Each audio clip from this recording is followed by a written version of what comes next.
stands for structured query language. Okay, and SQL is a standard language used to access and manipulate database. Okay, and SQL provides an interface to relational database system. Now, here a question arises: what is relational database system? So, first we have to know what is database.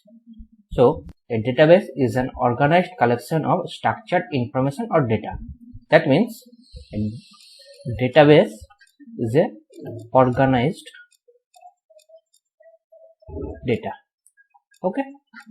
Now, data is stored in a structural way in database. Now, what is relational database? Data is stored in tabular form. Okay. So, in relational database, data is stored in tabular form. That means in the form of tables. So, suppose, for example, suppose we have a student data. So, here there was a table like student ID, student name, address, class, and etc. So, here a table, and here the data will arise. Suppose student ID is 1, student name something, address here, and so on. Okay. So, if the data is stored in this way, then this is the tabular form, and this is known as relational database. Okay. Now, by using SQL, we can fetch, insert, create this type of database. Okay. So, that means SQL acts on relational database. Okay. Now, SQL is ANSI and ISO standards. ANSI means American National Standardized Institute, and ISO means International Organization for Standardization. Okay, and SQL became ANSI in 1986 and ISO in 1987. Okay, and who developed SQL? SQL is developed by IBM in 1970. Okay, so that means here the summary is SQL is a language that provides an interface to relational database. Okay, that means when we have a relational database, we can execute query, create table, and perform many operations by using SQL. Okay, now let's see what can SQL do. So, SQL used to execute queries and retrieve data, that means fetch data from a database, and here database refer to relational database. Okay, so SQL is used mainly on relational database. Now, insert record in database, update record when there is error in records, then we can update the records, or there something change if in records, then we can update the records by using SQL. Okay.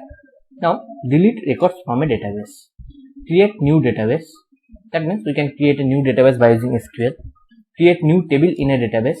Suppose we have a database and we have to add more tables, more data, then we can create more tables by using SQL. Create stored procedure. Now, what is stored procedure? We will learn in some upcoming videos. Okay. Create views. We will learn this concept in upcoming videos also. And SQL can set permission on table, procedure, and views. Okay. Now, 3 subordinate language of SQL. That means if we divide the structured query language, then we will get 3 different language. The first one is DDL, data definition language, and the next is DCL, data control language, and the other one is TCL, transaction control language. Okay. Now, what is data definition language? So, data definition language is used to define the database and tables. Okay, define database and tables. Okay. Now, what are the commands used in DDL? So, in DDL, there are create, alter, and drop command. Okay. Now, one subpart of DDL is DML, that is data manipulation language. It is also a subpart of data definition language. And here the command exists is insert select update and delete. So now create. The create command is used to create database and tables. Okay. Alter command is used to alter the table. Suppose we have a table like this A, B, C. Okay. Now suppose we have to change the name B to D. Then by using alter command we can do this. Okay. So alter command is used to modify the table. Okay. Now drop. Drop command is used to delete the table from a database. Okay. Now insert command. Insert command is used to insert record in a table. So here suppose we have a table, we can insert record here. So many records we can insert. Okay. Select command is used to fetch the record. Suppose we want to fetch some record based on some condition. Then by using select statement we can do this. Now update. Suppose we want to update some records. Suppose here the value is updated. So we can do this by using update statement. So remember one, alter command is used to update the table, but update statement is used to update the record. Here these two are confusing, do not confuse. Okay. Now delete.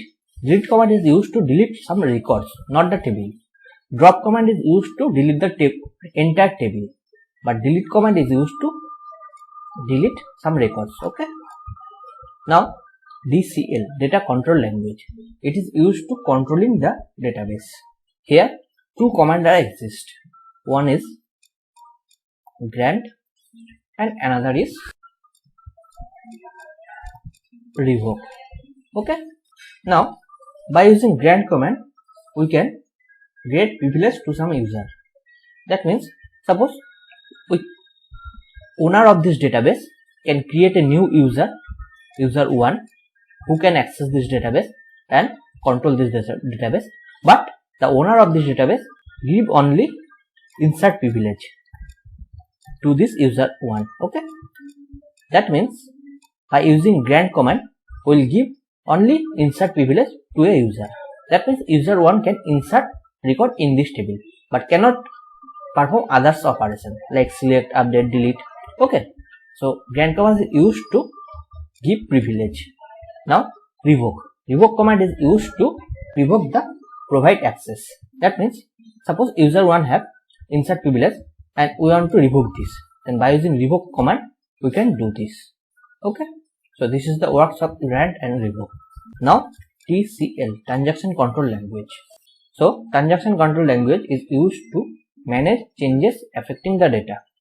Okay. Here the command are commit and rollback.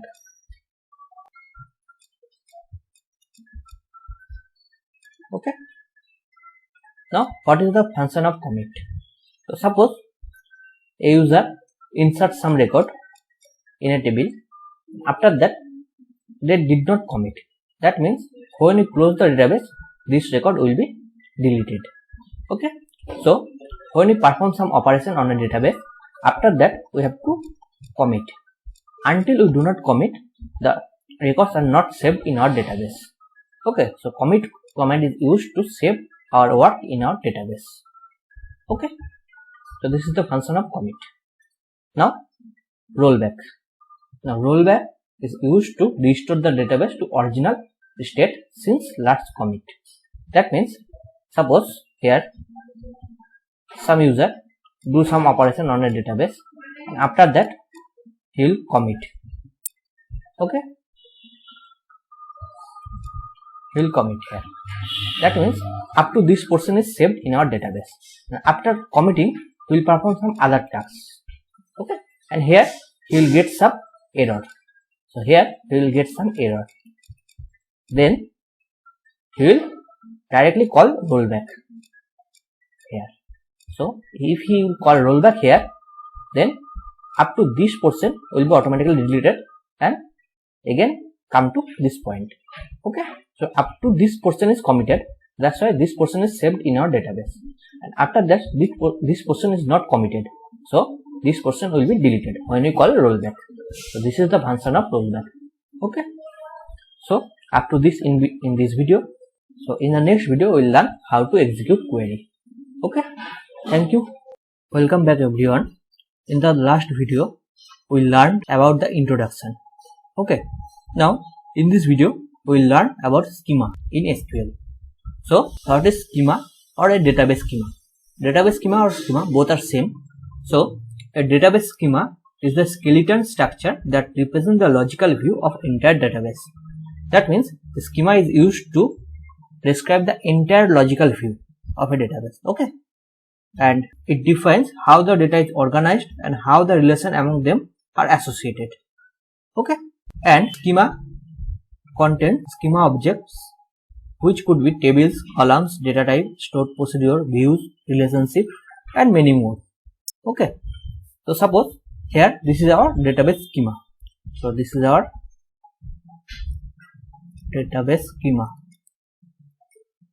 Okay. So in this database schema, there are three tables. One is albums, next is genre, and an artist.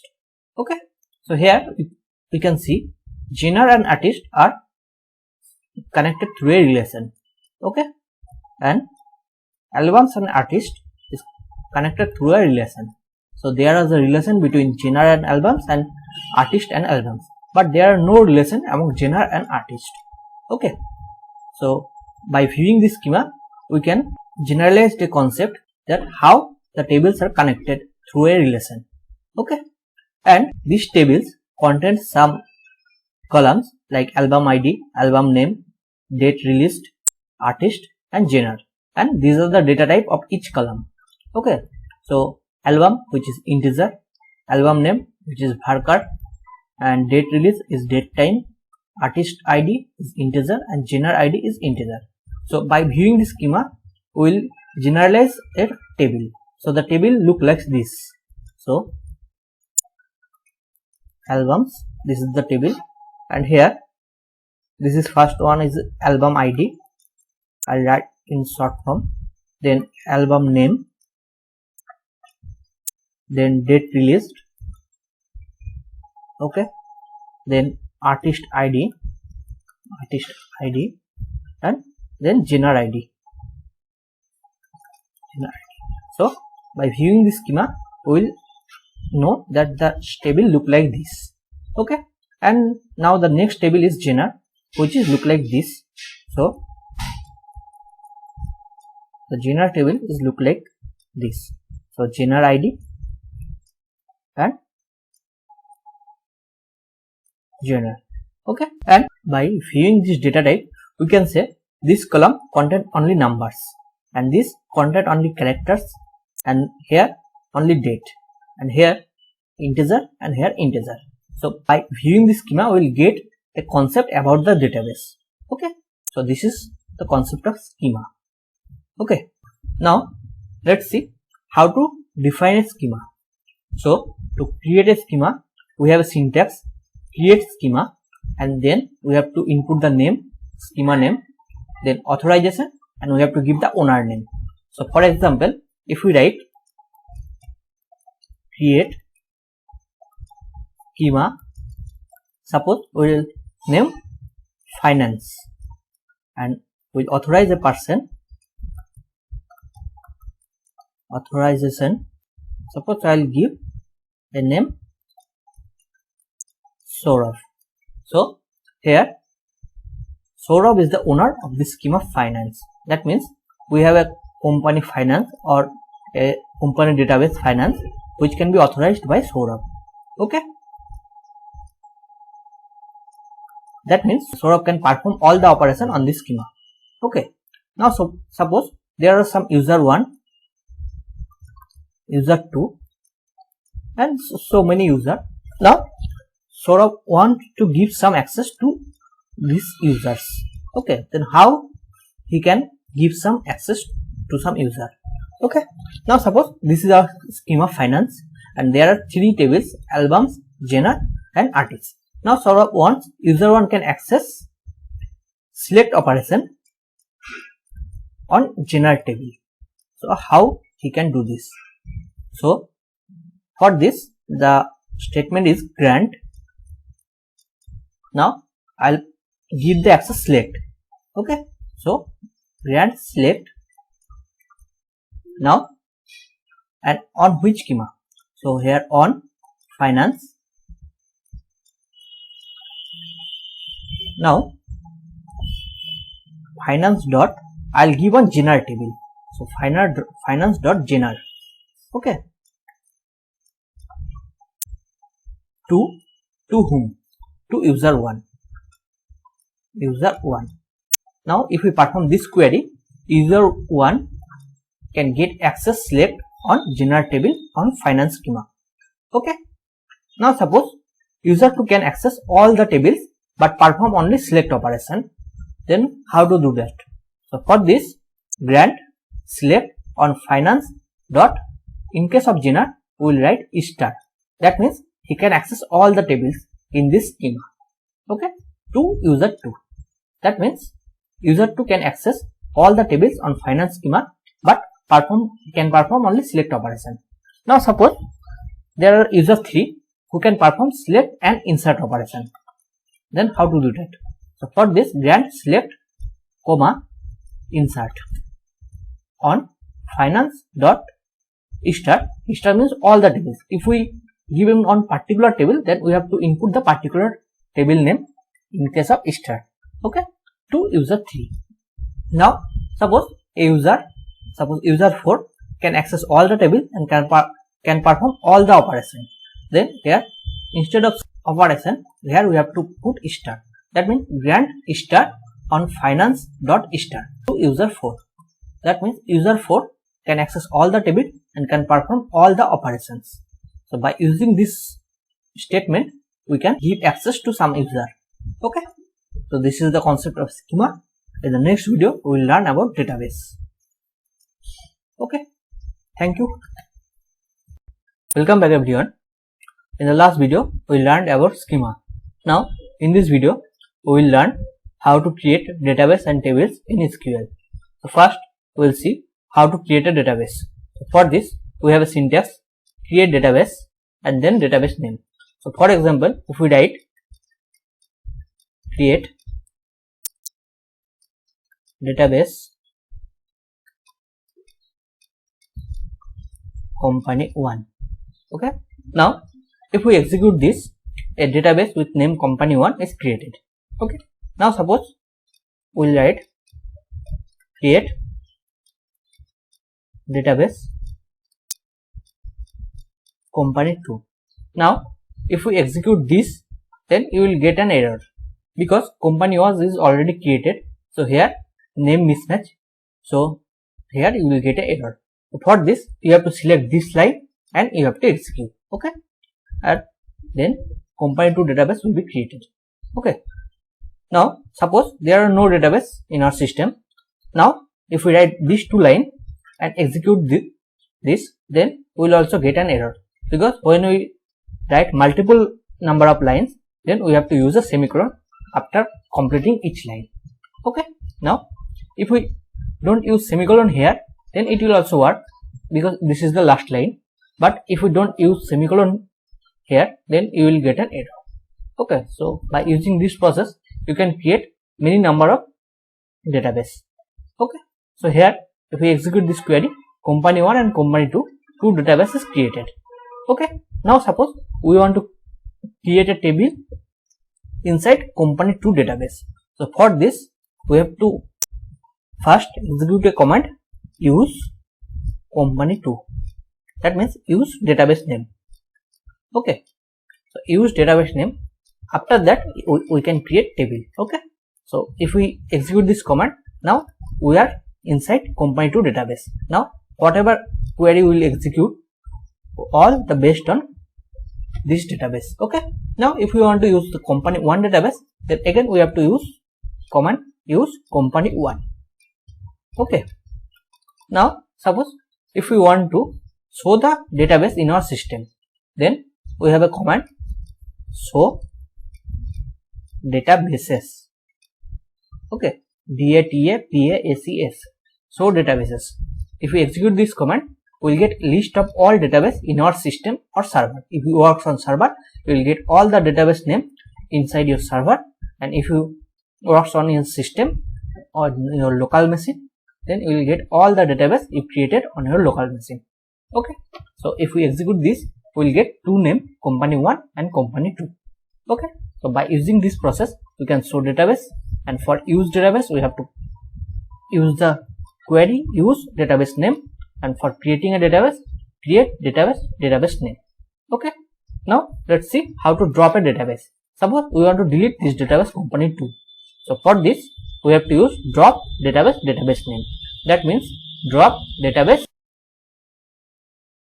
company 2. If we execute this command, this company 2 database will be deleted from our system or server. Okay, so this is the concept of database. Now we'll create tables. So for creating a table, first we have to execute a command, use database name. So suppose we have a database company 1 and company 2. Now suppose we want to create a table inside this database company 1. So here first we have to execute use company 1. Okay, now we are inside this company 1 database.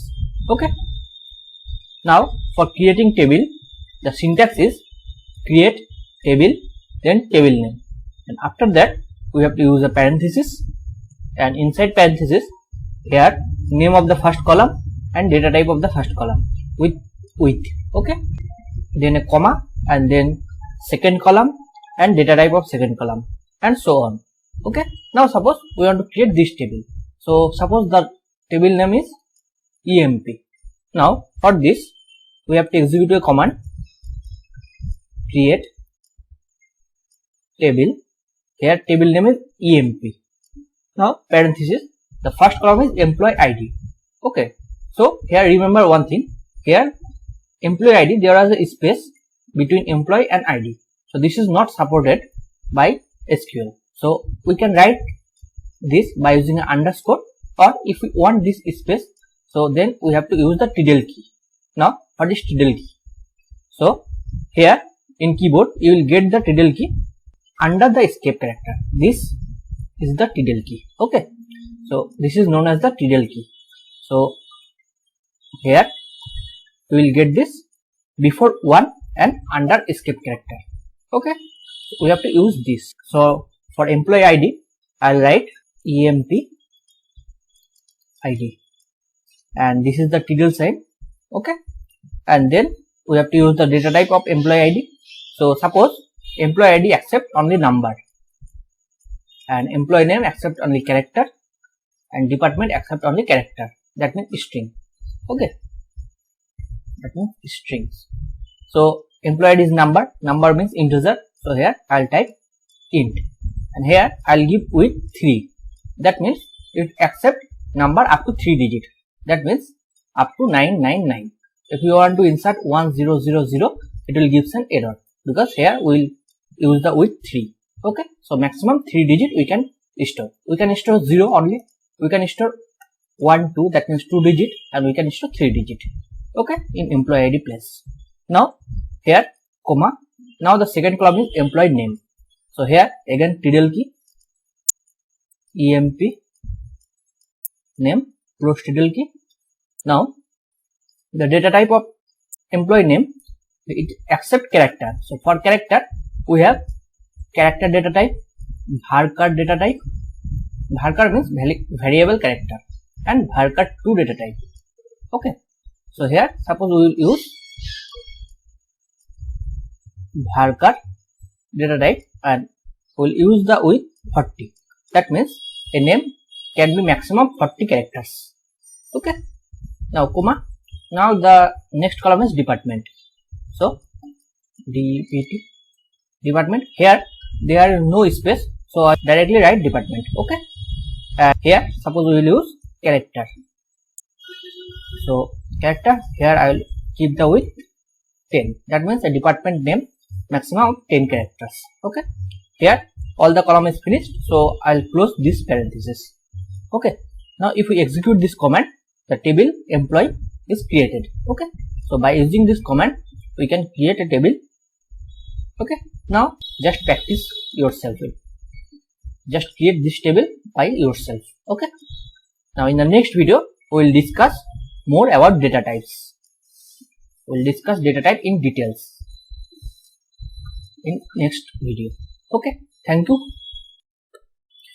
Welcome back everyone. Now in this video we will discuss about data type in SQL. So till now we know how to create a database and how to create a table, and we know every table have some columns and every columns have some data types. Okay, so in this video we will discuss data types in SQL. So we will discuss the most used data type in SQL. So there are 4 types of data type which is mostly used. So those are numeric, date, boolean and character. Okay, there are some other data types. We will share those in resource section. You can find those from there. Okay, so here we will discuss these 4 types of data type. First we will discuss the character data type. So this character data type is used to store some words. Okay, some words or string in columns.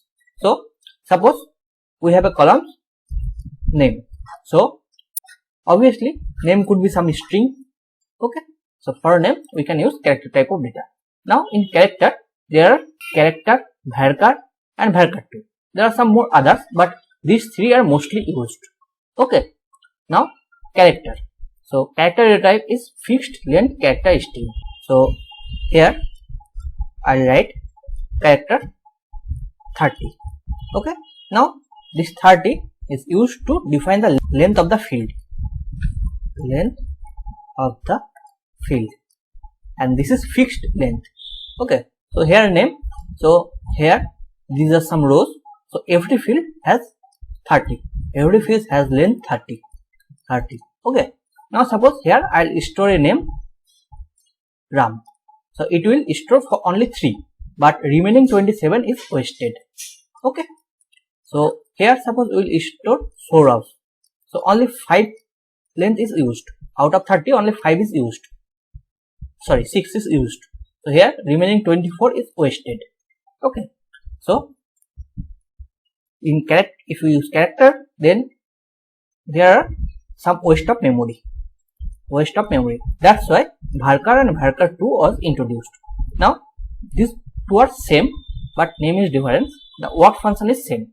So here if we use varchar 30, that means this is variable length character. Okay, so variable length character, that means suppose here I will store Ram, then it takes length 3 and up to 27 is clear from this field. Okay, so in case of varchar and varchar2 there are no waste of memory. No waste of memory, but in case of character there are some waste of memory. Okay, so this is the concept of character, and by using character we can store character, we can store numbers also, and we can store symbols. Okay, so all could be stored by using character data type. Okay, so this is the concept of character. Now we will discuss numeric data type. So numeric data type used to store some numbers. So the numbers could be integer, numbers could be decimal. Okay, now bit. So bit, here it can store 0, 1 or null. Null means the field is empty. Suppose we have a field here salary. Okay, now here it could be 0, it could be 1 or it could be null. Suppose there are some row whose salary is not decided till now, that's why it is empty. Okay, so in bit that could be 0, 1 and null. Now tiny int. Okay, so it allows whole number from 0 to 255.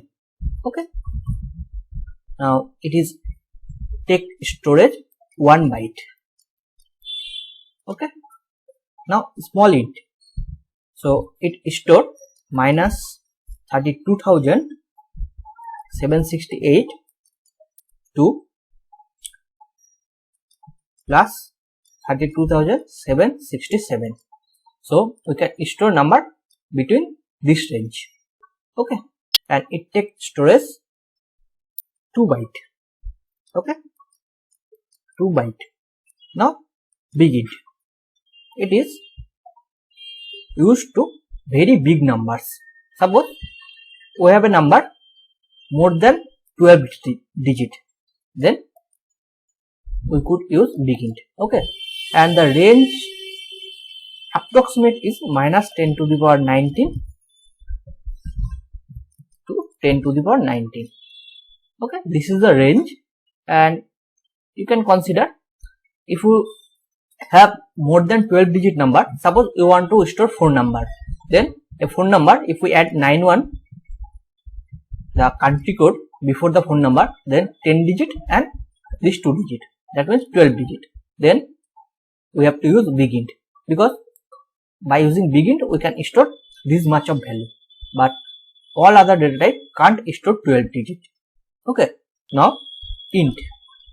So int can store from the range minus, I just write the range.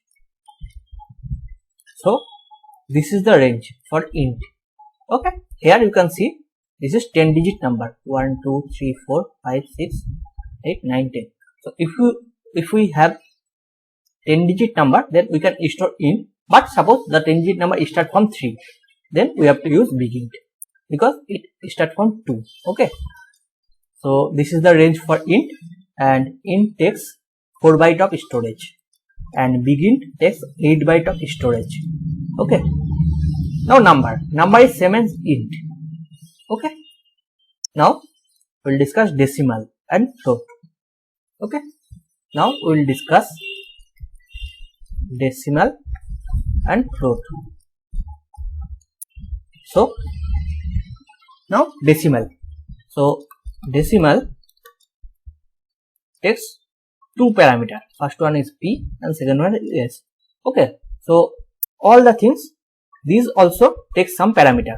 So suppose in case of int, if we write int 4, that means we can store up to 4 digit number. So up to 9999, up to this. Okay, so by using this width, we can fix how many digit we can store in our columns. Okay, now decimal takes 2 parameter, one is p and second is s. Okay, and now this p indicate the total number of digit.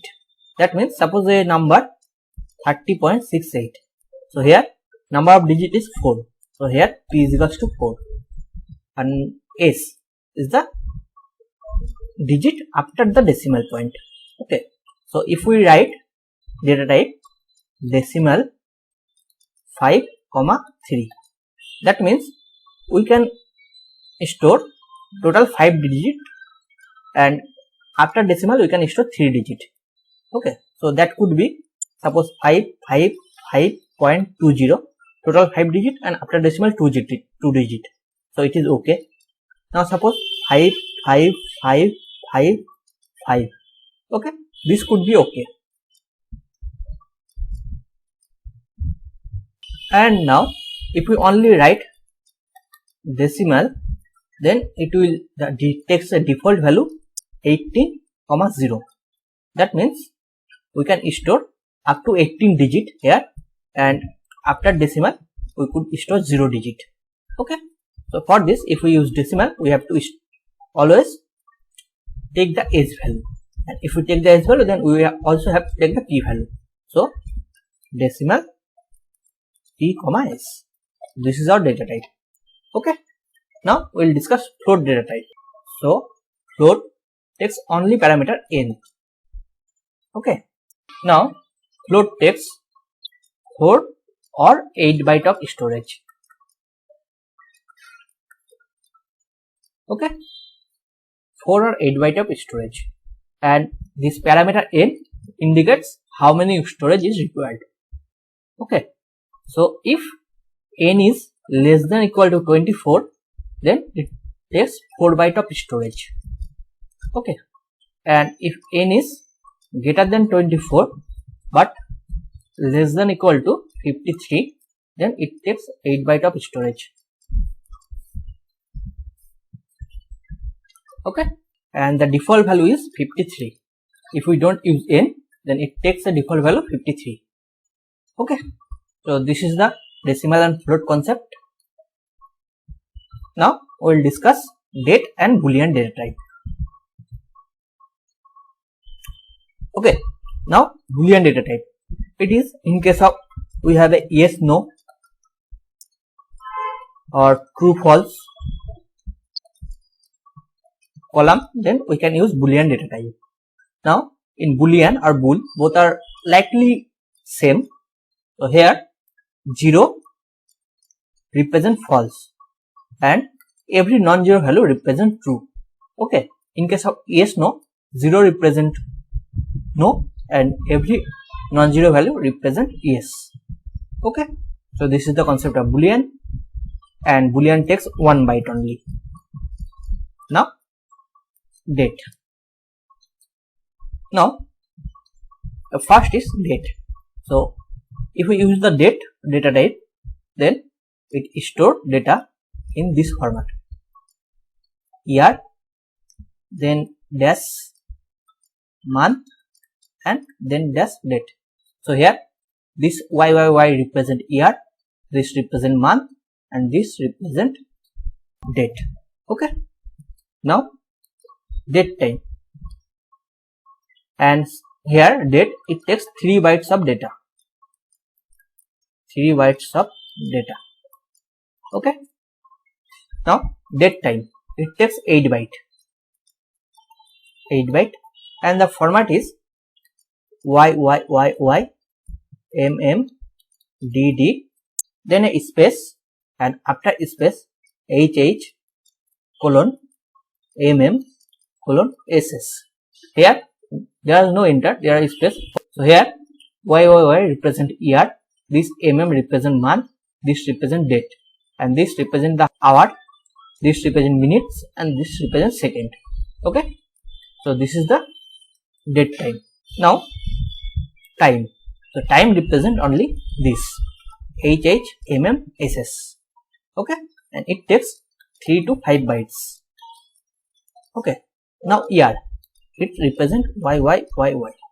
Okay, and it represent only a year. Now time stamp.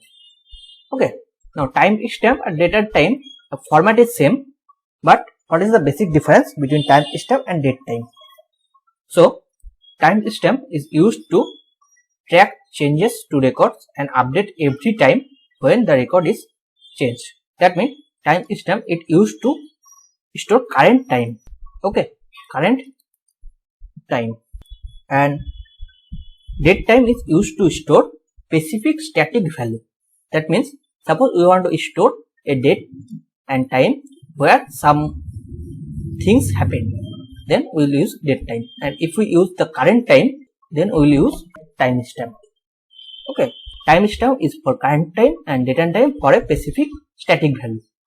Okay, and time stamp is also affected by different time zone. Okay, in different time zone, the time stamp value will be different and it will be updated on time, and this is constant value. If we store a value, then the value will be present in that column all the time, and timestamp value always change in respect to time. Okay, and each table may have only one timestamp value. Each table only one timestamp, but in each table there are multiple number of date of time columns. Okay, so suppose there are multiple date of time column, but only timestamp is one timestamp. So suppose I will insert the record here, timestamp will be automatically recorded. Okay, so this is the difference between timestamp and date and time, but the format is same. The format is YYYY MMDD HH SS. Okay, so this is the concept. Okay, so up to this in this video. In the next video we will learn about constraint in SQL. Constraint. Okay, thank you. Welcome back everyone. Now in this video we will discuss about database constraint. Okay, Now what is constant? So constant is some user defined parameter, and we can use constant to restrict the behavior of a columns. Okay. Now suppose we have some tables and we want to restrict the behavior of some columns, then we will use constant against that column. Okay. For example, suppose here a salary field. Okay. And we want that salary must be greater than 50,000. Okay. Then we can add a constant in such a way that if we enter salary less than 50k, then it will give an error.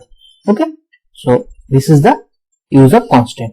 Now we can define constant in two ways. One is inline and another is out of line. Okay. Now we'll see one by one. And there are 6 types of constant in SQL. So which are not null constant, unique constant, primary key constant, foreign key constant, check constant, and default constant. Okay. Now in this video we will discuss all one by one, and in the next video we will see how to implement this constant. Okay. Now first, not null constant. Not null constant is used to restrict a column by making it mandatory to have some value. Okay. That means if we use not null clause against this column, then we cannot enter any empty value to any row of these columns. We have to must enter a value in all the row against this column. Okay. Now unique constant. Unique constant is used to store unique value. That means suppose we use unique constant against this column, then we cannot enter same value in multiple row against this column. Okay. Now suppose if we want 1 and 1, then this will give an error. But here if we give 1 and if we give this empty value, then it will accept. So unique accept null value. Okay. Remember this. Unique accept null value. Now primary key. So primary key is the combination of unique and not null. That means primary key check that all the value is unique or not, and also check that there is a null value or not. If there is a null, then it will give an error. Okay. So we have to must enter a value, and that value should be unique in case of primary key. Okay. Now first we will see check and default constant, then we will discuss foreign constant. Now check constant. So it is restricts a column value to set of values defined by the constant. Okay. So for example, salary. So in case of salary, if we use check salary greater than 50k, okay, then it will check salary is greater than 50k or not. If it is less than 50k, then this will give an error. Okay. So this is the check constant. Now suppose there is a job profile. Now suppose in a company there are only 2 job profiles. One is managerial and another is technical. Now we can use a check constant here. So we can use check job profile in managerial, technical. Okay. This will check the job profile value is managerial or technical or any others. If any other, then it will give an error. Okay. So this is the concept of check. Now default constant. It will set a default value if we give an empty value. Okay. Now suppose number of employee. So here we will add default 0. Now if we don't enter any value for any row, then it will set 0. Okay. So this is the concept of default constant. Now foreign key. Now what is foreign key? Now let's understand the foreign key constant. Now suppose we have a department table and there is department ID, and we have an employee table and there was also department ID, and this department ID referring to this. That means every employee must be working on some department or like this. Okay. So in a company there is a department table and employee table, and department table there is only 3 departments, 1, 2 and 3. And here for employee 1 he can work for department 1. For employee 2 he can work for department 1. For employee 3 he can work for department 2 in this way. Okay. So this value referring to this. Okay. This is nothing but foreign constant. So in foreign constant, a value must be referring to a primary key of another table. Okay. So this is the concept of foreign key constant. Okay. In this video, up to this, in the next video we will see how to implement this constant. Welcome back everyone. In the last video we will discuss these 6 types of constant. Okay. Now in the last video we discussed in foreign key that a columns of a table will referring to another primary key of another table. Okay. Now these columns referring to these columns. That means this must be a primary key. Okay. And this column is known as foreign key. Okay. And the constant is known as foreign key constant. Now here remember one thing. The value in these columns must be belong to the value of these columns. That means if there was a value 1, 2, 3, then here we can only enter 1, 2, 3. If we can't enter 4, 5, etc. Okay. That means this value must be belongs to 1, 2 and 3. Now suppose for employee 1 there was a 1, for employee 2 there must be a 1. There can be repeated value because this is a foreign key, not a primary key. But this is a primary key, that's why here the value will not be repeated. Okay. Now here we will discuss how to implement this constant. Okay. Now let's see in what columns what constant we can use. Now first not null constant. So we can use the not null constant in case of department name. So department name must be a value. Okay. And we can use a not null constant in case of employee name. Okay. That means every employee have some name and every department have some name. Okay. Now unique constant. So here suppose department name is unique. That means every department has different name. Okay. So here as we use not null and unique, so we can say this is a primary key, but we will use not null and unique constant here. We don't use a primary key. Okay. And suppose here we will not use the not null. Here we will use only unique constant. Okay. We will use not null here. Here we can't use unique because there are some employees having same name. Okay. That's why we cannot use unique constant here. Okay. Now primary constant. Now every employee has some unique ID. So this is the primary key. And every department has some unique ID. So here we will use primary key. Okay. Now foreign key. Here this is the foreign key and this is referring to this. Okay. Now check constant. Now here suppose in case of salary we will use the check constant and it must be greater than 5k. That means the minimum salary is 5,000. Okay. Now default constant. So here we will use default constant. Okay. Now let's see how to define this constant. So in the last video we already learned that we can define constant in inline and out of line. Now remember one thing, not null is always inline constant. Okay. Unique may be inline or may be out of line. Okay. Primary key may be inline or out of line. Foreign key is inline constant or out of line constant. Okay. And check constant is also inline and out of line. And default constant is inline constant and it is also out of line. Now suppose first let's see how to create this table. So create table department. First is department ID and we will add the data type of department ID, and after that we will use here primary key with a space. Primary key. Okay. And then we will use a comma. That means this column is finished. Now we will create these columns. Now this is unique value. So how to create this? So the first process is here we will use unique. Okay. So here we will use unique. Okay. And give a comma.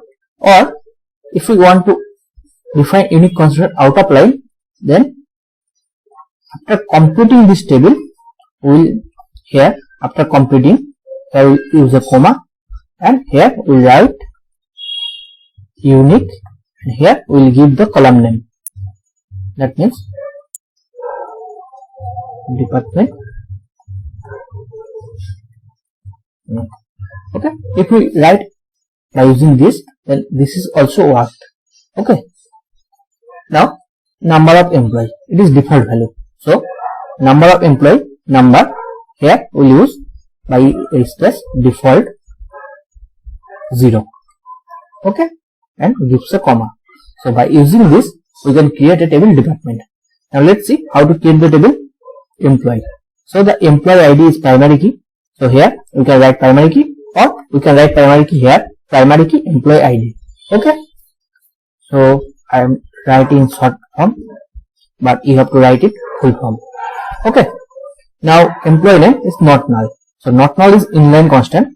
So we must write here. Okay. Now job profile, there are no constant here. So we use direct comma here. Now department ID. This is referring to this. That means here we will use department ID reference.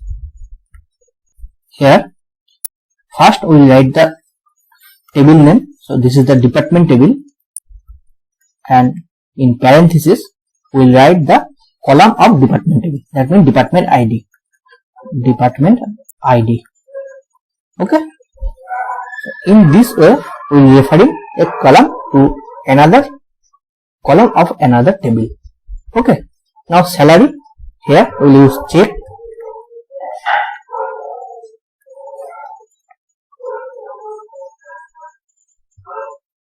Check salary greater than 5k.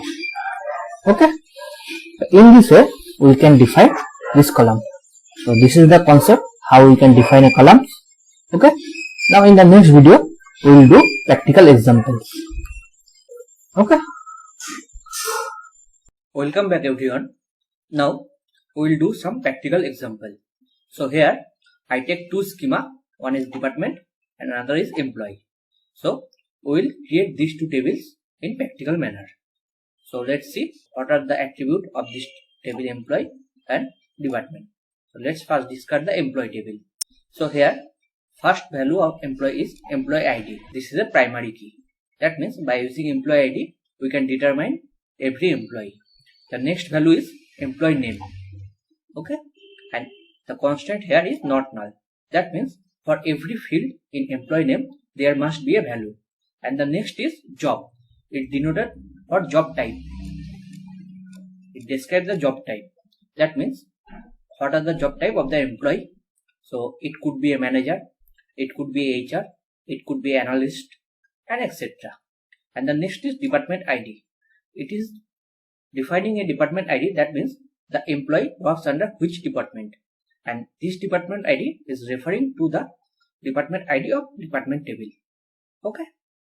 So here a referential integrity constant will be used. And the next is MGR. This is denoted a manager. So the employee works under which manager. It's referring to employee ID of another employee. So the employee who is the manager of a employee can be the MGR here. Okay. The next field is salary, and here a constant is used. That means the salary must be greater than or equal to 5,000. Okay. If we enter less than 5,000, then there an error occurred. And next the commission. Here a constant, default constant is used. That means if there is no value of commission, then it will take a default value 100. Okay. And next the email ID and phone number. These two are unique.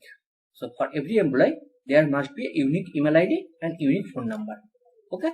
So no two employee have the same phone number and no two employee have same email ID. So this is the detail of employee table.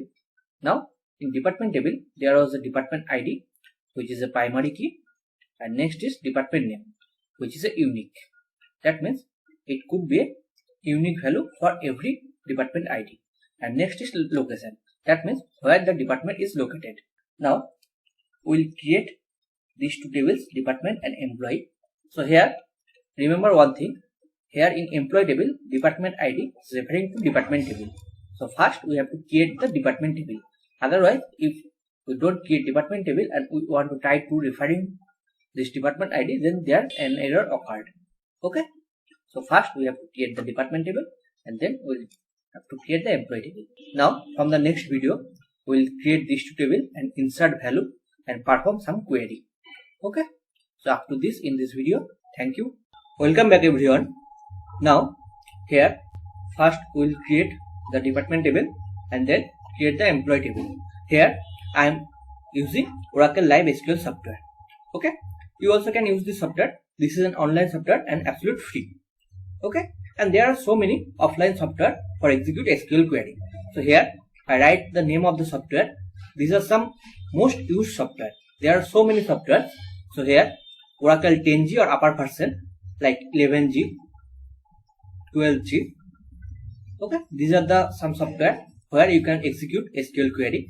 And the next is MySQL, SQLite, DB2, MS Access, Microsoft SQL Server, and there are so many software available offline. So you can download and install any of them and it can execute SQL queries. Okay, so here I am using Oracle Live SQL software. So to use this software, you have to open any Chrome browser or any other browser and then search Oracle Live SQL. Okay, then you will get a link livesql.oracle.com. Click on that link.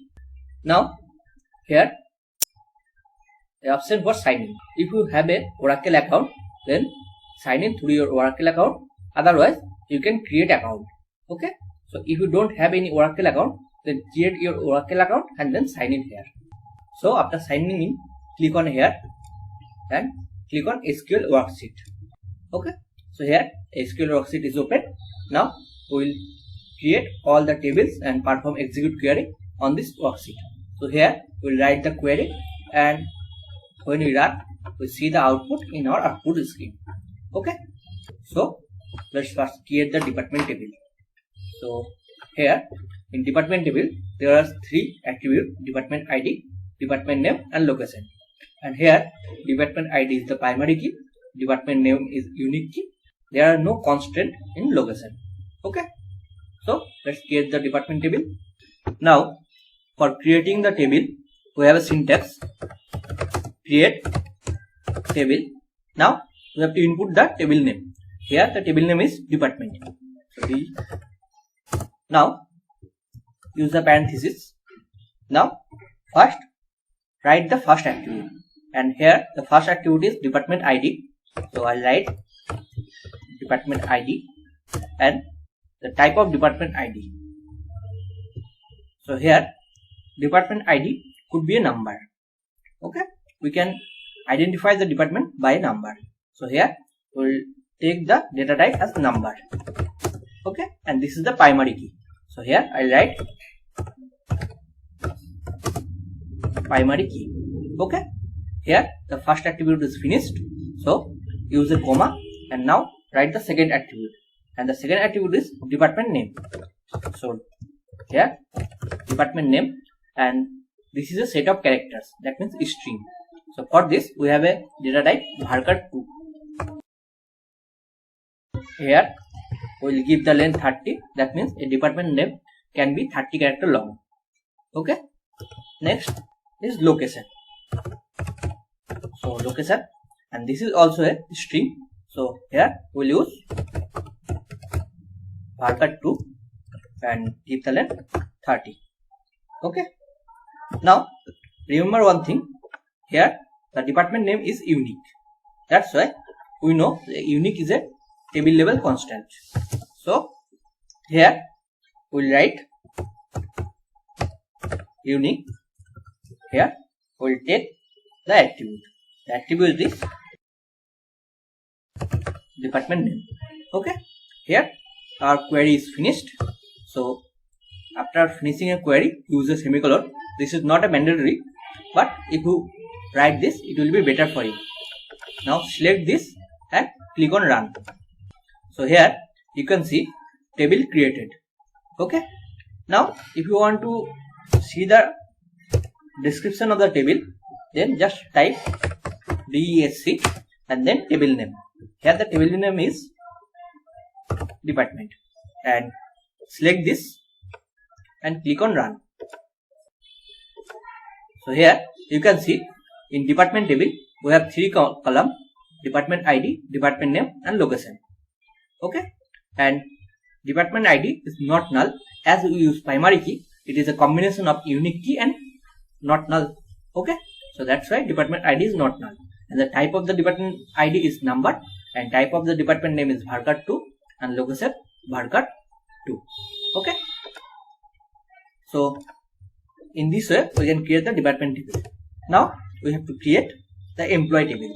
So in our employee table there are so many fields like employee ID, employee name, job, department ID, manager, salary, commission, email and phone. Okay, so let's create this. So for creating the table, create table. Now here the table name is employee, so we'll write emp. Now the first attribute is employee ID, so I'll write employee ID, and the type of the employee ID should be a number. We'll take the type as number, and this is the primary key, so primary key. Now comma. Now the next attribute is employee name, so employee name type is varchar 2, and we will take the length as 50.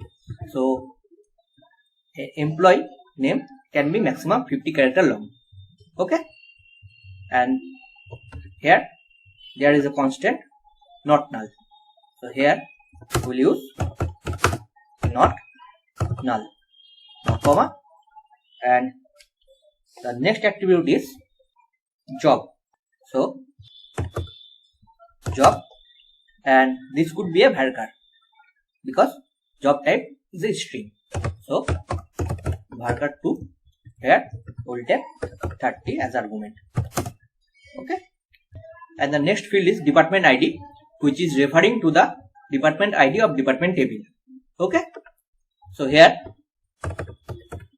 department ID, and this could be a number. It will refer the department ID of department table. Okay, so for this here reference, here put the department, put the name of the table first, and here put the attribute department ID. Okay, so this is done, and the next field is mgr. So mgr, and this is the name of the manager. Okay, so this could be a varchar, so varchar 2 we will take 50.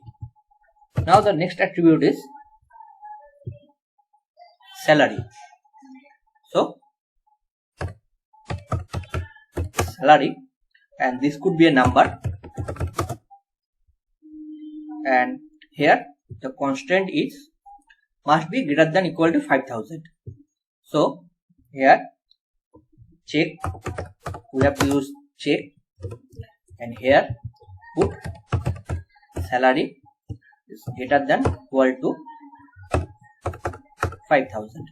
Okay, now the next attribute is commission, so commission, and this could be a number, and it has a default value 100, so default 100. Okay, now so after commission there was the email and phone number, and these two are unique. So here the next attribute is email, and this could be a varchar 2, and email ID maximum 50 character long. Okay, and then a phone number, and this could be a varchar 2, and this could be maximum 13 character. So here we can take the number here as well, but we take varchar as there was a some country code, and which can be a string using a plus sign, then that is a string, that's why we took varchar here. Okay, now here email and phone number is unique key, so we'll use the unique constant unique, and here the values are email and phone. Okay, so that's it. Now after ending this line, use a semicolon. So now we'll write the query. Let's check it once. So create table emp employee ID number primary key. The next field is employee name, it is varchar 2, we will take the length 50 and it is not null value. Then the job varchar 2 30. Then department ID, and it is referring to the department table, and here I did a mistake, and here it will be references. Okay, so use here references. Before that I write here reference. Okay, so here department ID, the value of the department ID is number, and here remember one thing, that data type of this department ID must be same of this department ID. Okay, so here as the department ID is number, so here department ID also become number.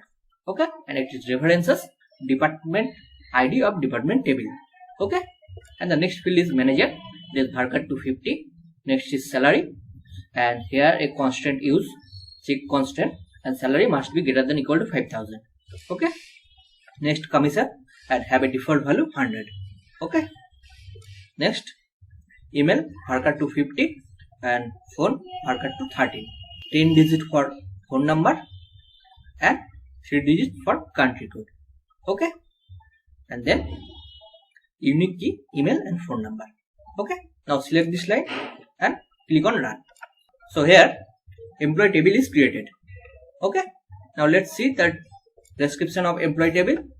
So for this, write here ESC EMP and execute this.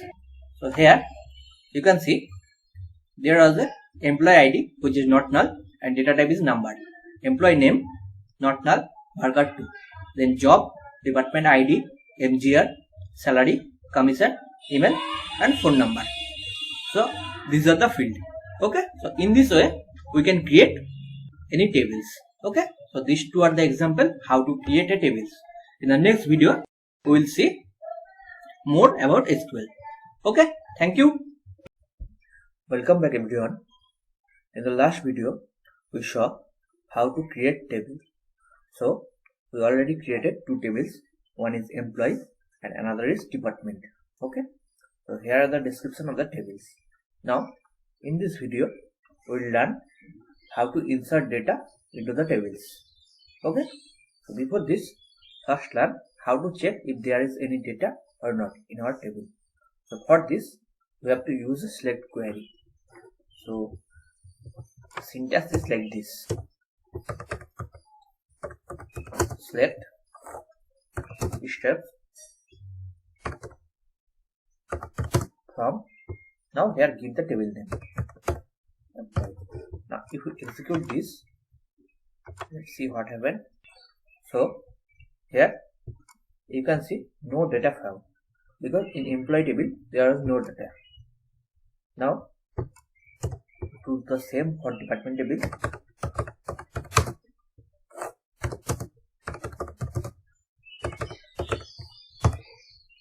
Now execute this.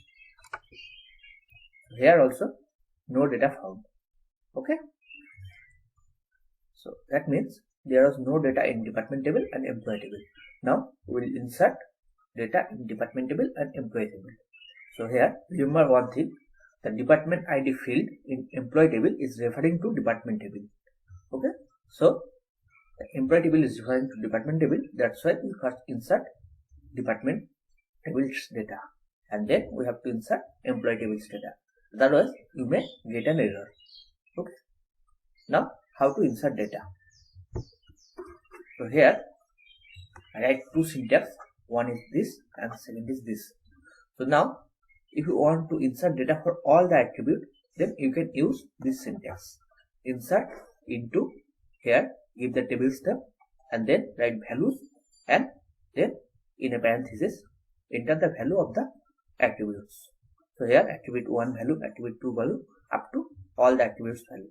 Now if you want to insert data for some specific attribute, then you can write this syntax: insert into table name. Here include the attribute for which you want to insert data, attribute 1, attribute 2, up to how many attributes you want to insert, and then values. Then you have to give the values of the attributes. Okay, here 3 point to remember: attribute values should be in order of attribute list. That means here this value is insert for attribute 1. This value is insert for attribute 2. And here in this syntax, attribute 1 value is inserted for attribute 1. Okay, so you have to insert the value in order. And the next is number of attribute values should be equal to the number of attribute list. So here in this syntax, you have here the number of values should be equal to number of attributes, and here the number of values should be equal to number of attributes included. Okay. Now the next point to remember, not null attribute must be included. So if there is a not null attribute, then the attribute must be included in case of inserting data. Otherwise you will get an error.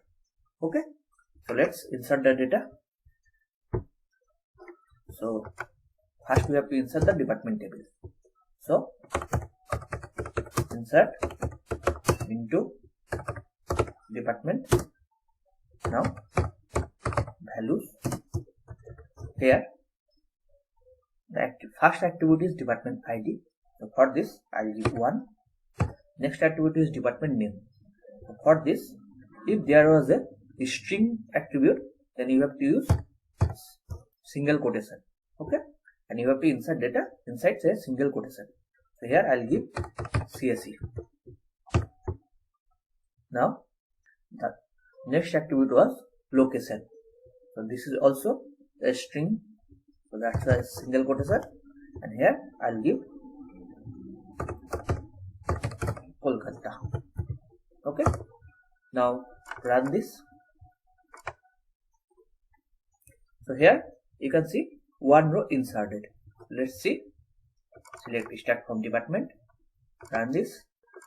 So here 1 CSE Kolkata. Okay, this is inserted. Now suppose we want to insert only department ID and department name, not the department location. Because if we see the description of the department table,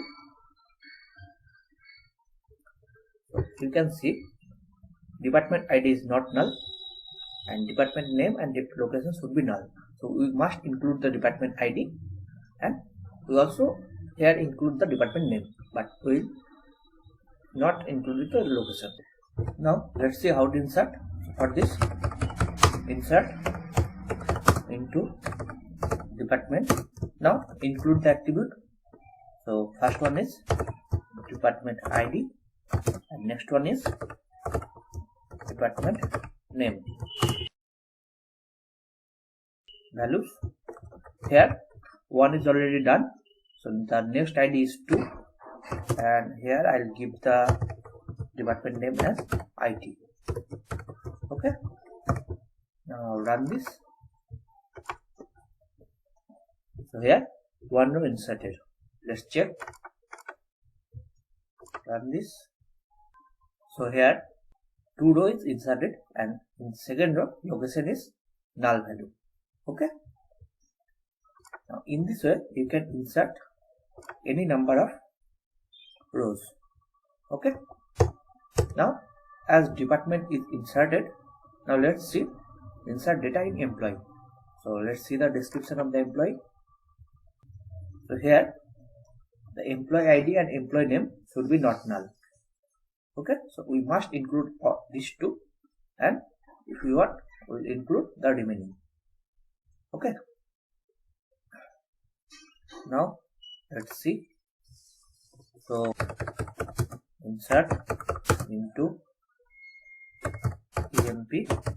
So first include all the values.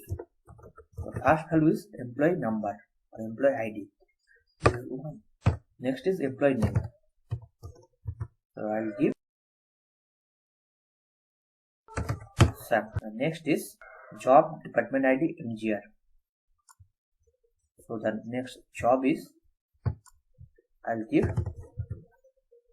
HR. So next is department ID. So I will give department ID as 1. Now MGR. I will give MGR name is Ram. Next, salary, commission, email and phone number. Now salary, I'll give salary 80,000. Now I'll give function 2000. Now email and phone number. So I'll give email sam@gmail.com and I'll give the phone number as okay. Now run this. So one row is inserted. Let's see. So select start from MP. Run. So here you can see one row is inserted and all the data is here. Now suppose we want to store some specific value. So we must include employee ID and employee name, and suppose we include department ID and the remaining is null. Let's see. So for this, insert into employee, include the attribute. First is NPID, next is EMP name, next is department ID. Department ID. Values. Give the values. 1 is done. So 2. I'll give the name as Rajat, and next department ID is I'll give 1. Let's run this.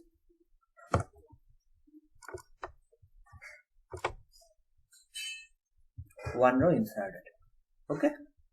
Now suppose I'll insert another value for employee ID and employee name only. For this, insert into EMP employee ID, EMP name, values.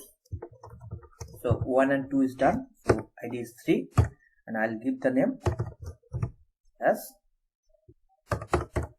Saurav. Let's run this. One row inserted. Okay. So let's see. Here you can see the employee ID is 3, Saurav, and here the default value, commission was the default value 100. It will take 100. Okay.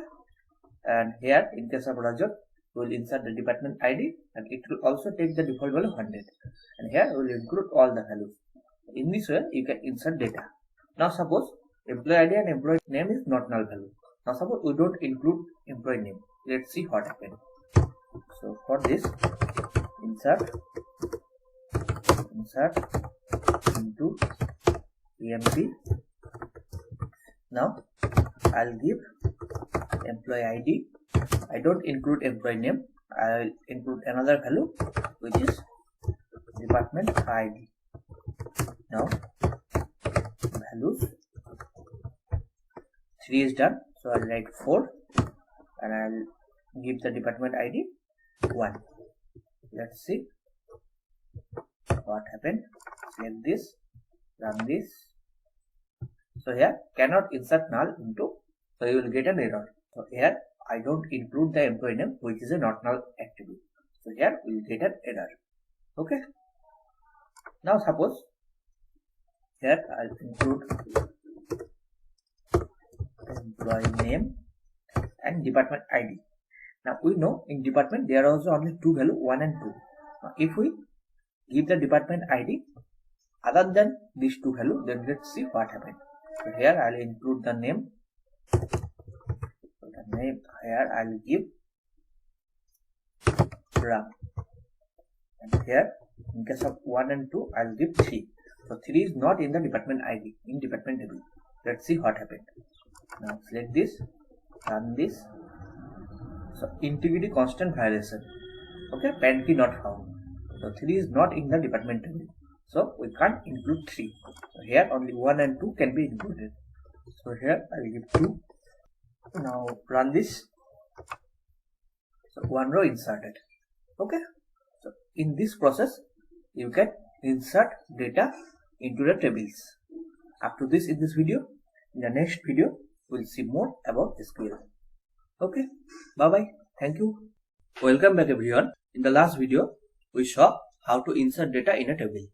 Now, in this video, we will learn how to delete data from a table and how to update data in a table. So we have two tables we already know. One is department table and another is employee table. So these are the data. In our department table there are 5 data and in our employee table there are 4 data. Okay. Now if we want to delete some data from a table, then the syntax is delete from. Here give the table name and then where and then give the condition. That means in here if we add a condition, then based on that condition the row will be deleted. Now suppose we want to delete this row, then here the condition may be department ID is equals to 4, or the condition may be department name is equals to C, or the condition may be location is equals to Bangalore. Now here remember one thing, here there are so many departments having same location Bangalore. So if we give the condition location is equals to Bangalore, then all the data which have location Bangalore will be deleted. Try to delete row by using the primary key or unique key. Okay. So here if we delete this department name ECE, then only this data will be deleted, or if we delete department ID 2, only this data will be deleted. Okay. So in this way we can delete the data. Now let's see how to delete this data. This department ID 4, and from employee table we will delete this data, employee ID 3. So let's check how to delete this data. So first from department table, delete from department. Now where I'll give the condition department ID is equals to 4. Okay. Now select this, run this. Now here you can see one row is deleted. So now if we check the department table, so here you can see 1, 2, 3 and then 5. There are no department with department ID 4. So we will delete department ID 4. Okay. Now let's delete the employee. So delete from EMP, where here we will delete this employee ID 3. So EMP ID is equals to 3. So select this, run this. So one row deleted. Now let's check the employee table. So here 1, 2 and then 4. So there are no data having employee ID 3. So in this way we can delete data from a table. Okay. Now we will see how to update data in a table. Now here remember this data is deleted and this data is deleted. Now suppose we want to update this data and this data. Now suppose here no location is allocated. Now suppose we will update the location here, and here we will suppose update the department name. Okay. So from ME we will department name HR. Okay. So for here we will give the location is Bangalore, and here we will change the ME department to HR department. Okay. And now suppose here we will update this field, and suppose we will update this data. Here we will change the manager. So let's see. Let's first see how to update this data. So here the syntax is update, then table name, then set attribute is equals to value. Now here you can use multiple attribute and multiple value based on your requirement, and then where and then give the condition. Here the condition will be same, department ID is equals to 3, or here employee ID is equals to 4 or employee ID is equals to 2. So first let's update this data. By department ID 3 we will change the department name to HR. So here let's check the department table first. So here department ID 3, department name is ME. Now we will change this name to HR. So the syntax is update department. Now set. Now the attribute name is department name. So department name is equals to, we will give HR. Now where, now give the condition, condition is department ID is equals to, here the department ID is equals to 3. Okay. Now select this, run this. So here you can see one row is updated. Now let's check the department table. Now here it's become HR. Okay. Now we'll update this data. Here location is not there, so we'll update the location here. So here when department ID is equals to 5, we'll change the location to Bangalore. We'll update the location to Bangalore. So here the syntax is same. So update department set location is equals to Bangalore, where condition is department ID is equals to 5. Okay. Run this. So here you can see one row is updated. Let's check the department table again. Run. So here you can see in department ID 5 the Bangalore location is updated. In this way you can update the data. Now let's update this data where employee ID is equals to 2. Change manager from Saurabh to, will give name Abhi, and we'll change the salary to from 90,000 to 95,000. Okay, let's see how to. Here we'll update multiple data. Let's see how to do that. So here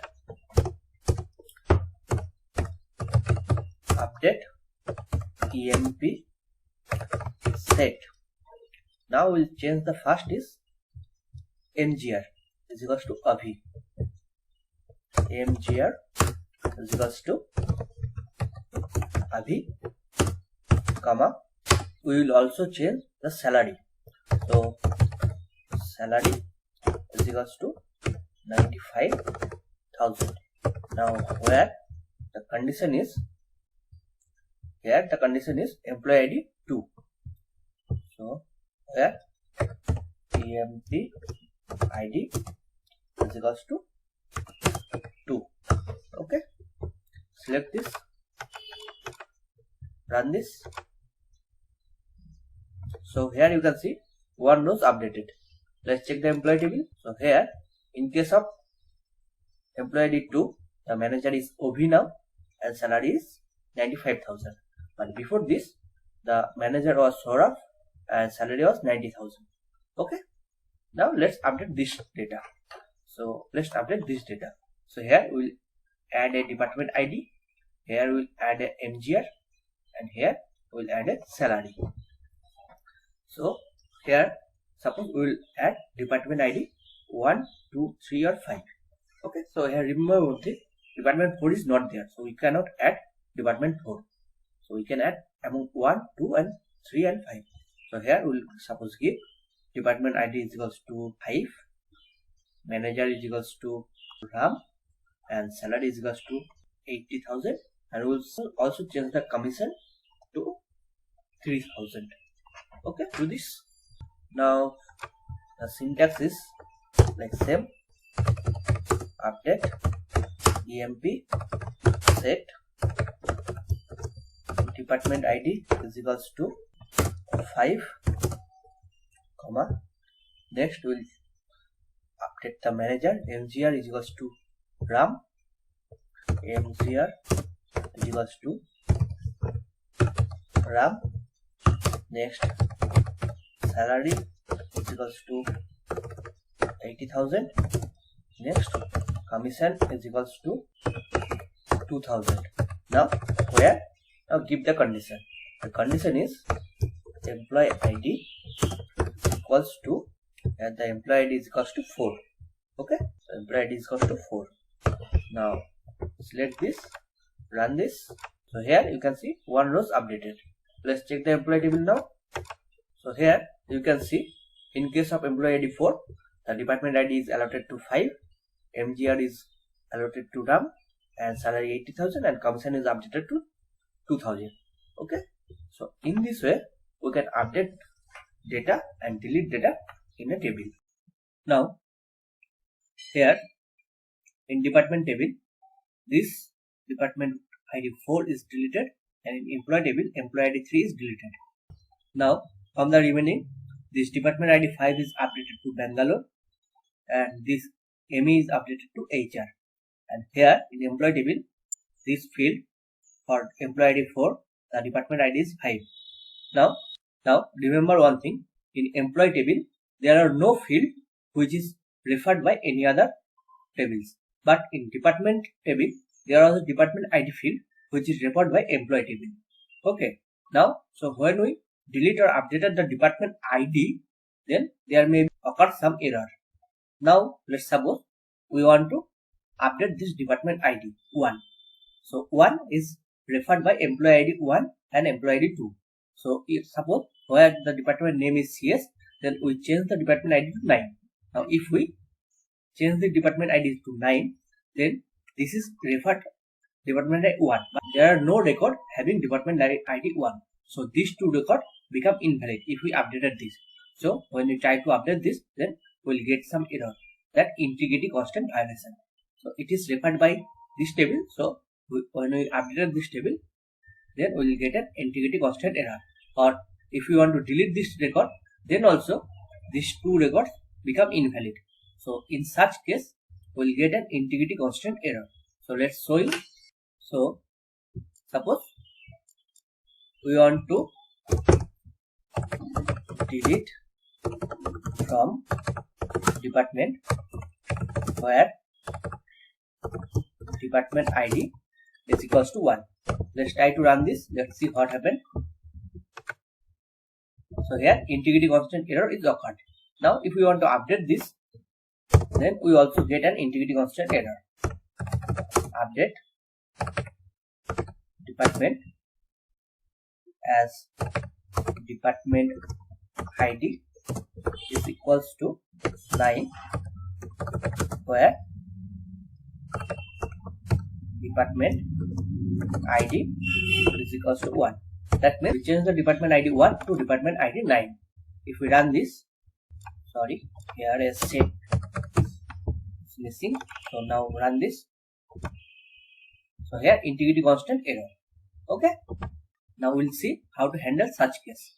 That means if any attribute is referred by any other table, then we only delete those records which are not referred by any other table. So here this 4 is not referred by any other record of employee.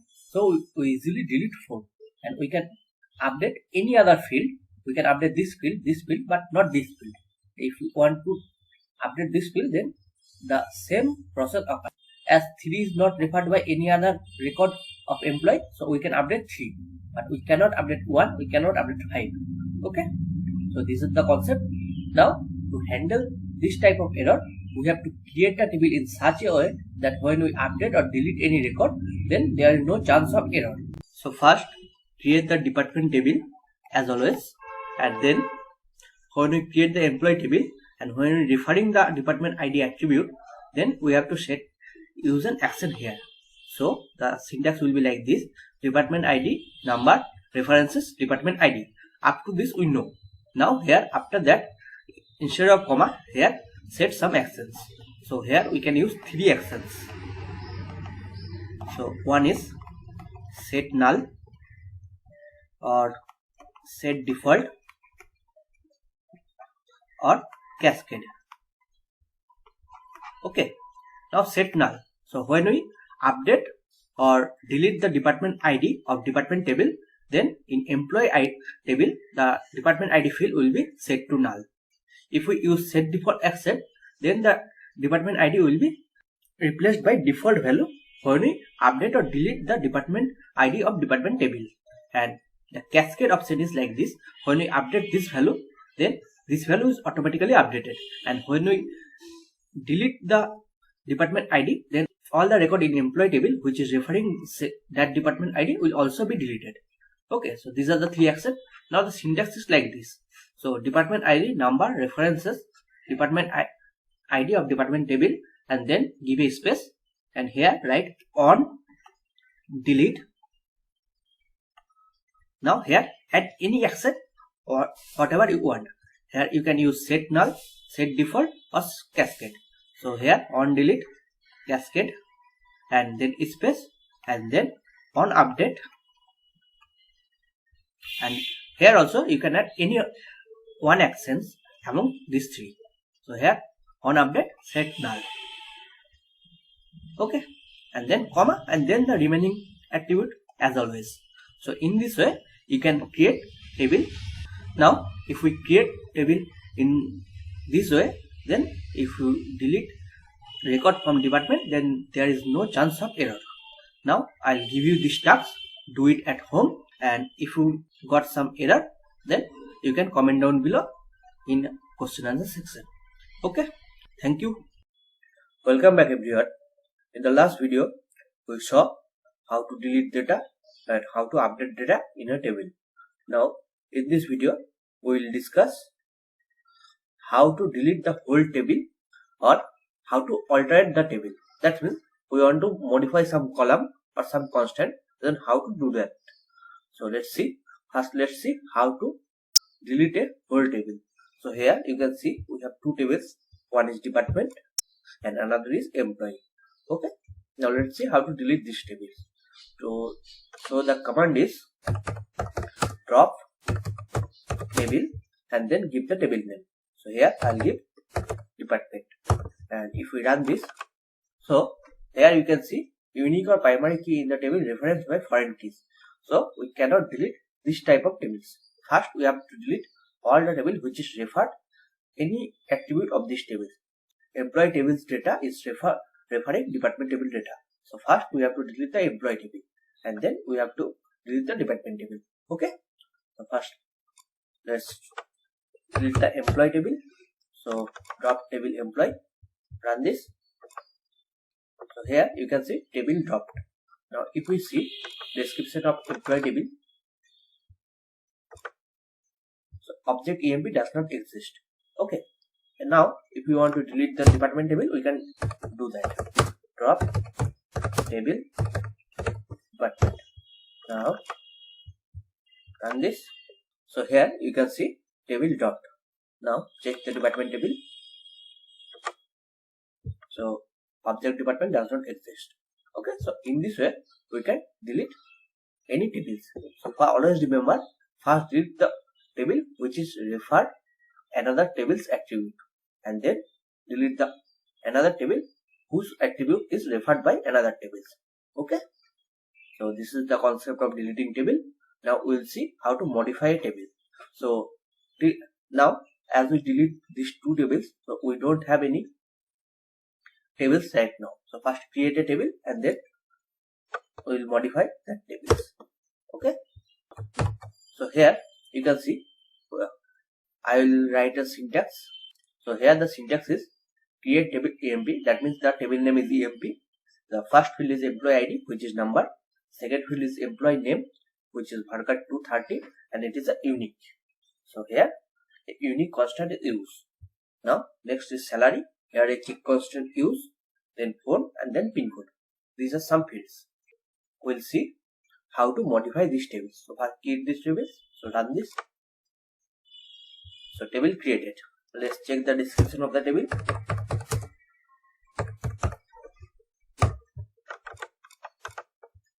So run. So here 5 fields are there: employee ID, employee name, salary, phone and pin code. Now to modify the table we will using alter command. Okay, so by using this command we can do add, delete or modify any columns in a table, or we can add constant or drop constant or modify any constant. Okay, so first let's see, we have a check constant. Let's see how to modify this. So alter, the command is alter table. Now give the table name. So here the table name is emp. Now we want to modify any constant, so we'll modify this constant. So the next is modify. Now write your syntax. So here we'll modify check.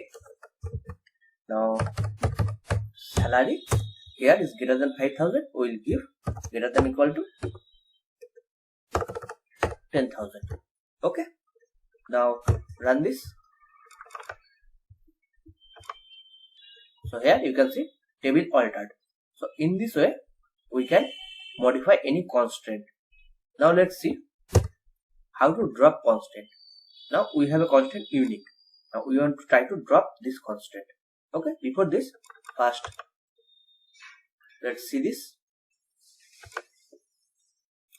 We'll see how to drop a constant. So for this, alter table emp. Now we'll drop a constant. So for this, the command is drop. Now give the constant name unique, and here give the field on which you want to drop. So we'll drop unique constant from emp name. Okay. If there is a unique constant against phone number, then there was unique constant in emp name and phone number also. So we want to delete the unique constant on emp name. So here we have to give the attribute. So give emp name. Okay. Run this. So table altered. Okay. Now we'll see how to add a constant. So here employee ID number, there are no constants. So we want to add the primary key with employee ID. So let's see. Alter table emp add. Now give the constant name primary key. Now here give the field name on which field you want to add this constant. So we'll use employee ID. Okay. So run this. So table altered. Okay. Now see the table description. So here employee ID is primary key. That's why it is not null. Okay.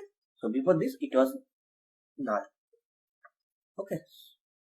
Now we'll see how to add, delete or modify any column. So first let's see how to add any columns.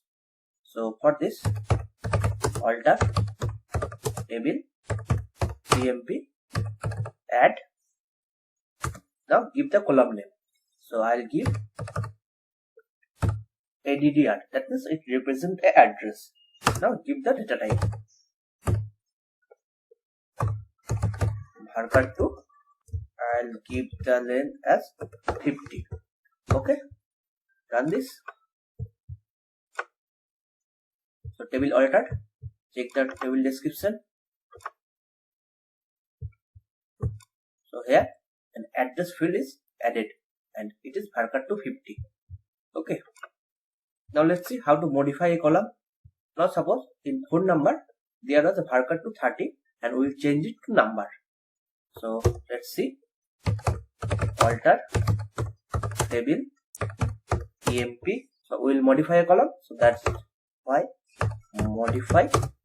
Now give the column name phone and we will change the data type. So data type is number.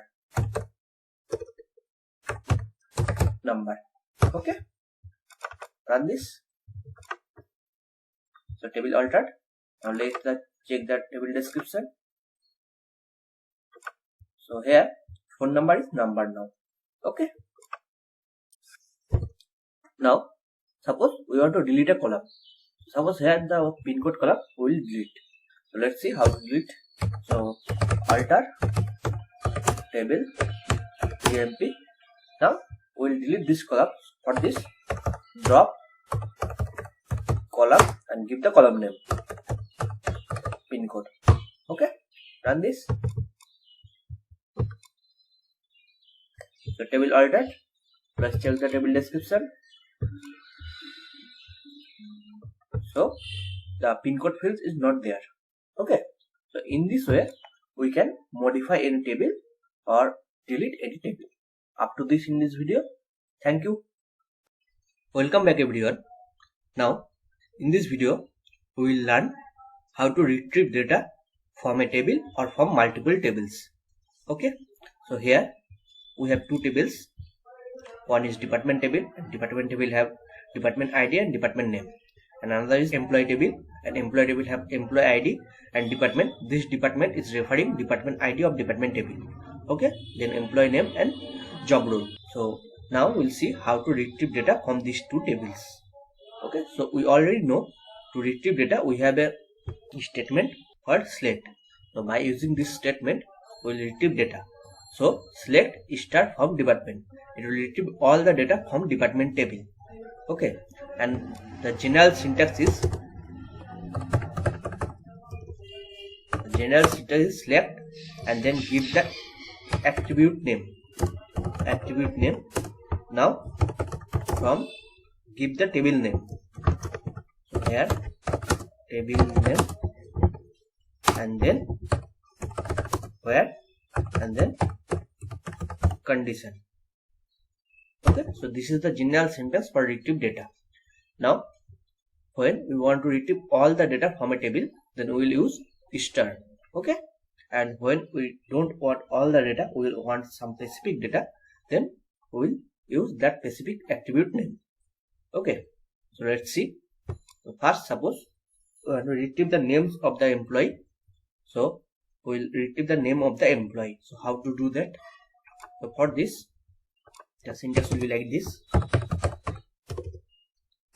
select emp name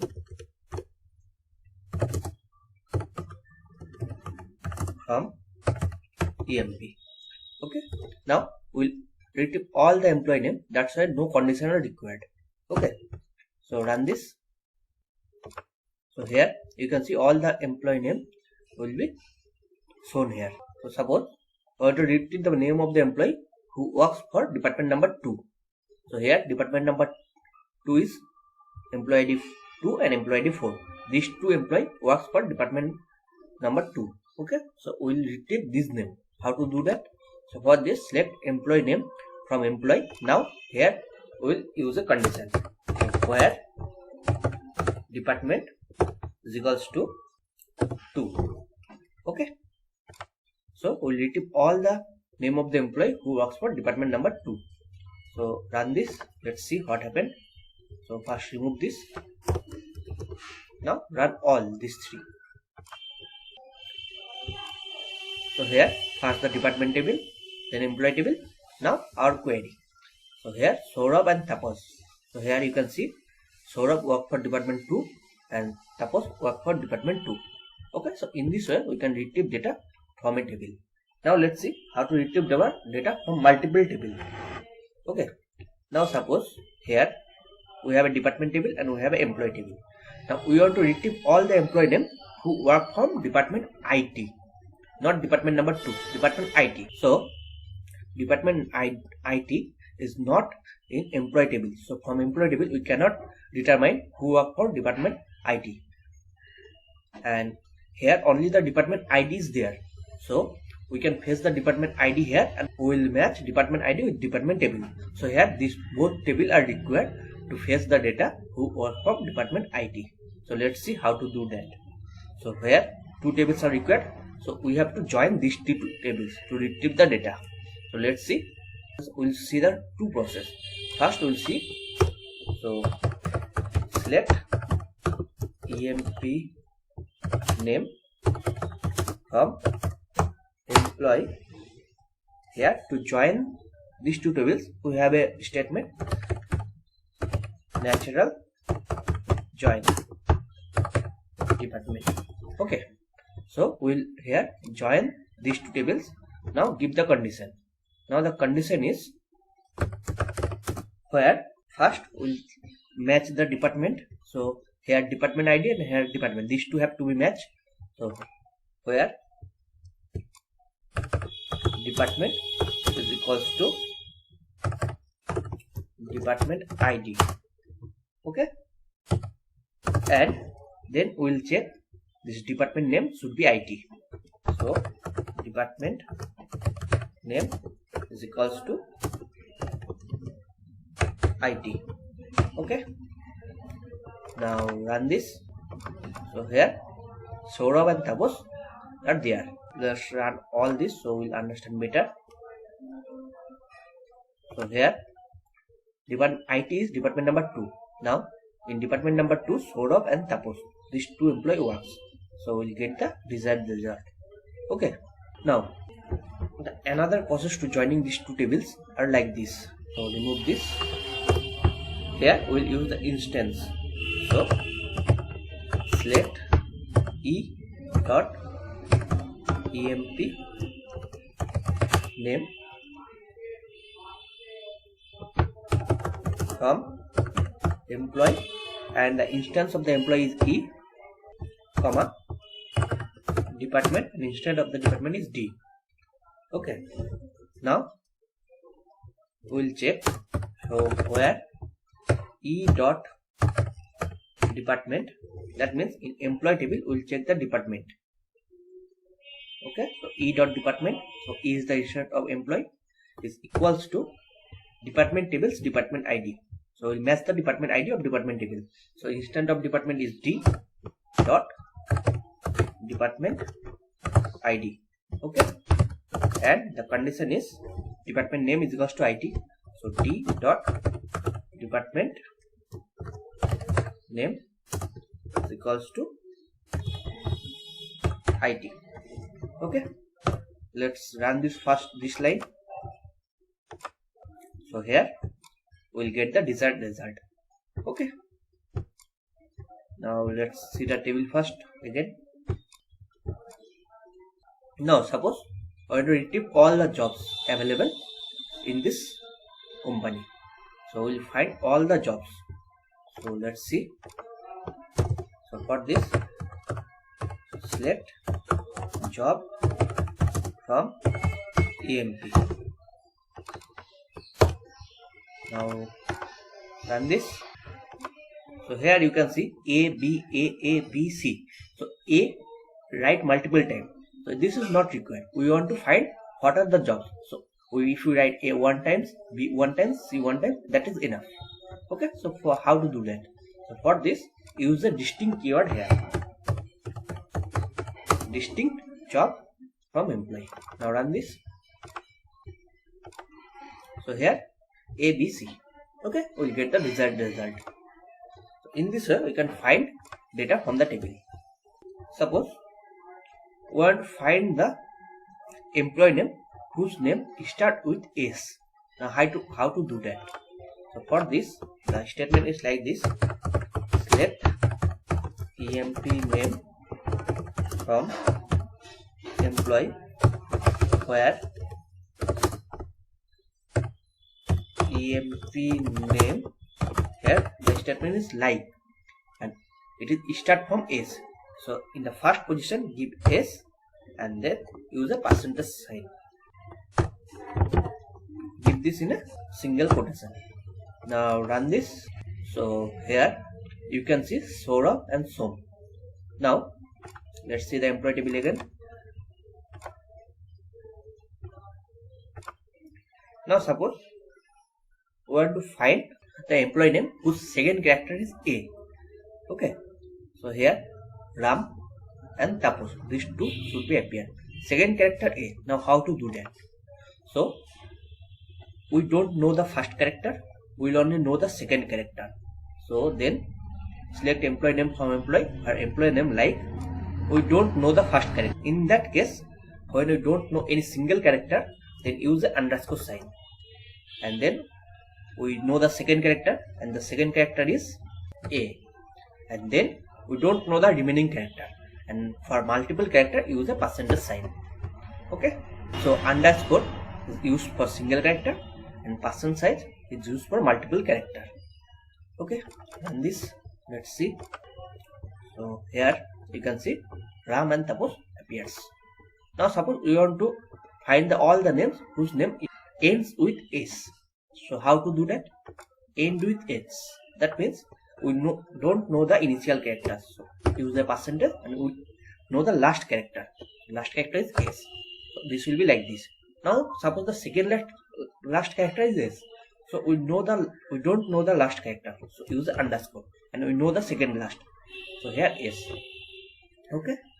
Now suppose in this way you can find any name where the name like something. Now suppose we want to find the name of the employee whose name having 4 characters. So how to do that? So for this use first, second, third, fourth underscore. That means we retrieve all the name whose name is with 4 character. So let's see, run. So here Avi. Now suppose we'll find all the name whose name is 5 characters long. So with the 5 underscore. Okay. So here this tuple. So these are some concepts how to retrieve data from one or more than one tables. Okay. Thank you.